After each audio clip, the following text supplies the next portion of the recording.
انسان اتنا کمزور ہے کہ اپنے نفس کے مقابلے میں بھی اس سے نہیں بچ سکتا۔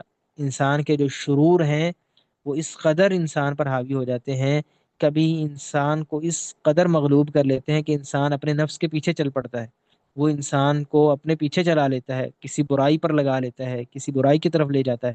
اسی لیے نبی کریم صلی اللہ علیہ وسلم اپنے خطبے میں کیا الفاظ پڑھا کرتے؟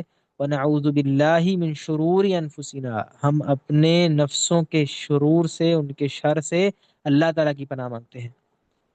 اور اسی طرح یوسف علیہ الصلوۃ والسلام نے کیا کہا؟ وما ابرئ نفسی ان النفس لامارۃ بالسوء، میں اپنے نفس کو، اپنے آپ کو پاک ثابت نہیں کرتا کہ میں بڑا پاک صاف ہوں، پاک دامنی اپنی اس کا اظہار نہیں کرتا، کیوں؟